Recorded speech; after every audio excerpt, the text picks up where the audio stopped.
¿Qué se necesita para que una calle tranquila se convierta en un campo de guerra?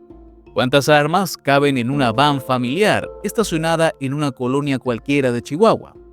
¿Y por qué cada vez que hablamos de operativos terminamos descubriendo que hay mucho más bajo la alfombra? Un mega operativo en Aldama, Chihuahua, reveló algo más que fusiles y cargadores. Mostró cómo una célula del cartel de Sinaloa, los Cabrera Saravia, vive, se mueve y se arma sin necesidad de esconderse mucho. Y mientras los soldados aseguran vehículos y marihuana, como quien recoge basura tras una fiesta descontrolada, la disputa con la línea sigue encendida. Porque claro, cuando el negocio es el territorio, la paz nunca está en venta.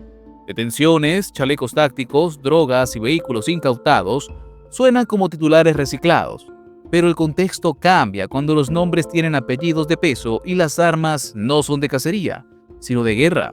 Pero aquí no acaba la historia, porque en Jalisco, donde la muerte parece enterrarse en bolsas negras, se han descubierto más de 200 evidencias de un horror que no parece tener fondo. En San Cristóbal de la Barranca, una familia entera fue asesinada, con excepción de un niño que escapó para contar lo que vio. Como siempre, vamos por partes. Aparentemente en Aldama ya no se necesita un búnker para esconder un arsenal. Basta con un Nissan NB350 modelo 2017. Dentro, 8 fusiles. Sí, 8. 5 calibre 7.62, 3 calibre .223, más de 13 kilos de marihuana, chalecos tácticos y suficientes cargadores para iniciar una pequeña guerra. Todo esto en plena zona urbana, como si fuera parte del paisaje. El operativo conjunto entre la AEI, la Sedena y la Guardia Nacional no fue improvisado. De hecho, fue bastante quirúrgico. Pero lo que encontraron fue más que municiones. Fue un recordatorio brutal de que los Cabrera Saravia no están jugando. Esta célula del cartel de Sinaloa no solo compite con la línea por el territorio, lo administra, lo patrulla, lo defiende, como si Chihuahua fuera su franquicia. Y mientras las autoridades exhiben armas aseguradas como trofeos, nadie dice lo obvio. Esto no fue un golpe al crimen, fue una postal del orden narco actual. Lo que se decomisa hoy se repone mañana. Lo que se detiene ahora ya tiene reemplazo con entrenamiento. No hubo fuegos cruzados, no hubo persecuciones, solo calles tranquilas y operativos eficaces. Que en estos tiempos, donde en cualquier momento se desata una balacera que puede acabar con la vida de inocentes, se agradece que este desenlace fuera tranquilo para variar. Víctor R.G., de 37 años, fue detenido por portación ilegal de arma y tentativa de homicidio. Lo relevante no es solo el AK-47 que llevaba encima, sino su confesión. Alegó pertenecer a la Malliza, facción operativa del cartel de Sinaloa, bajo las órdenes directas de Ismael Zambada Siqueiros, el Machito Flaco. La detención de este operador es una confirmación de que el grupo sigue activo, discreto y bien armado en Chihuahua, incluso aunque gran parte del poder armado de este esté librando una guerra en Sinaloa.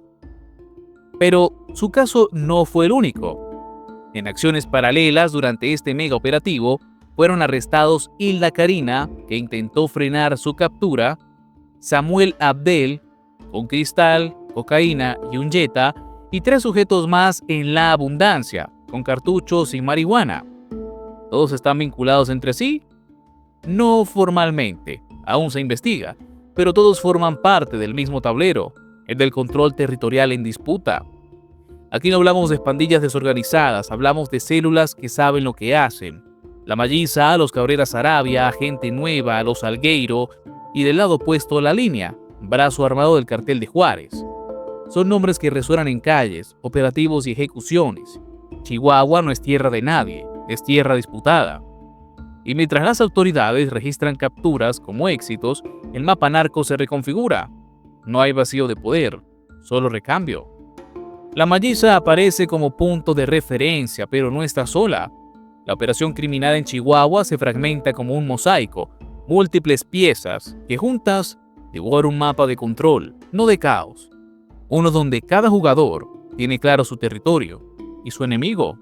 En Chihuahua el narcomenudeo no es delito aislado, es el termómetro diario de una guerra de baja intensidad que rara vez hace ruido, pero que nunca se detiene.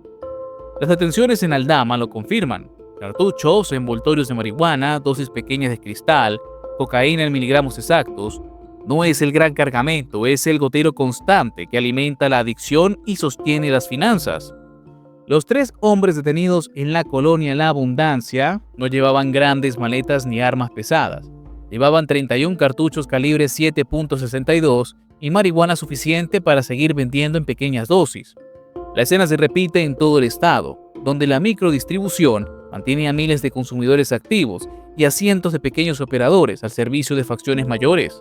Este narcomeudeo, lejos de ser improvisado, está perfectamente sincronizado. Puntos de venta en casas discretas, pagos electrónicos, vigilancia informal en las esquinas. Es un modelo de franquicia criminal, mismo producto, diferente calle. Y mientras los grandes nombres aparecen en encabezados, este ecosistema funciona como un reloj suizo, con las manecillas cubiertas de polvo blanco. El dominio territorial tampoco es gratuito. La pelea entre los Cabrera Saravia, la línea no es por ideología, es por renta. Controlar estas zonas implica decidir quién cobra, quién vende, quién desaparece. Aldama, Ojinaga, Coyame y Benavides se han convertido en piezas clave de una disputa que ya no se mide solo en balaceras. Se trata de la malliza intentando exprimir cada recurso que puede para mantener la guerra por el dominio del cartel de Sinaloa. Porque la verdadera guerra ya no se libra a gritos, se administra. Todo con una precisión que deja claro que esto no es improvisación, es estructura. Una estructura que no se destruirá solo con detenciones aisladas y promesas en la mañanera. Una estructura que no dejará de ser visible, por más que el gobierno intente censurar la verdad que la incomoda y que difunden los diferentes medios. Ahora cambiamos de tema y nos vamos a Jalisco. Turismo, tequila y tierra que no da frutos, da cadáveres. En Zapopan, en la colonia Las Agujas, se encontraron 223 bolsas con restos humanos, no cuerpos, restos, fragmentos, pedazos. Una escena que ya no escandaliza porque la barbarie dejó de ser novedad. El hallazgo, como tantas veces, fue accidental. Una constructora removió la tierra para levantar un desarrollo y lo que encontró fue una fosa que no había sido enterrada del todo. Torsos, extremidades, huesos sueltos, casi 40 cuerpos identificados hasta ahora, pero la cifra es irrelevante. El horror ya estaba completo desde la bolsa número 1. La Comisión Nacional de Búsqueda se unió al operativo con drones, topografía, protocolos. Guerreros Buscadores de Jalisco, un colectivo de familiares, estuvo ahí con palas y esperanza seca. La fiscalía, como siempre, habló de resultados preliminares, pero el olor en el terreno es definitivo. ¿Quién organiza una fosa así? ¿Quién la llena con tantos cadáveres y luego la sella como si fuera rutina? Esto no es ninguna improvisación, es método, es mensaje y es parte de un patrón, el patrón que usa el narco. Jalisco no es ajeno al crimen organizado. Aquí opera el cartel Jalisco en guerra contra el cartel Nueva Plaza y remanentes del cartel de Sinaloa de la facción de los Mayos. No se pelean por ideología, se pelean por plazas, por rutas, por rentas. Y los cadáveres no son un daño colateral, son un instrumento. Mientras las autoridades repiten que investigan, la tierra sigue vomitando cuerpos, porque la violencia en México no se esconde, se entierra, literalmente. Y en Las Agujas solo se ha removido una fracción del terreno. El resto espera, silencioso, tapado, como si el país ya supiera que tarde o temprano todo sale a la superficie. San Cristóbal de la Barranca, municipio tranquilo, rural, escondido entre montañas al norte de Jalisco. Ahí, una familia fue asesinada. Un hombre, una mujer, un adolescente de 13 años y un bebé de 2 años. Todos ejecutados dentro de su casa y luego arrojados por un barranco. Como si ni la vida ni la muerte tuvieran valor. El crimen ocurrió en la colonia rural. Las víctimas fueron encontradas cerca del kilómetro 23 de la carretera federal. No por policías, no por drones, por un niño. El único sobreviviente, 9 años. Tiene la criatura. Herido, caminó solo hasta pedir ayuda. Él fue quien guió a las autoridades hasta el domicilio, hasta los cuerpos. ¿Quién mata a una familia entera? ¿Quién representa una amenaza tan grande como para acribillar hasta a un bebé? Nadie lo dice. No hay detenidos. No hay móvil confirmado. Solo silencio, cintas amarillas y una comunidad aterrada. La fiscalía investiga. El menor está recibiendo atención médica y psicológica. Ciudad Niñez lo resguarda. Pero nada de eso explica por qué sobrevivió o por qué su testimonio aún no tiene rostro que perseguir. Este crimen, brutal incluso para Jalisco, no apunta solo al narco, apunta a un ecosistema de impunidad donde el crimen no teme la justicia, porque sabe que no la habrá. En ese escenario, los niños no son testigos, son advertencias. Este niño caminó con heridas y miedo, pero también cargaba con algo más. La prueba viviente de que en México sobrevivir no es victoria, es excepción silenciosa, pero imposible de ignorar.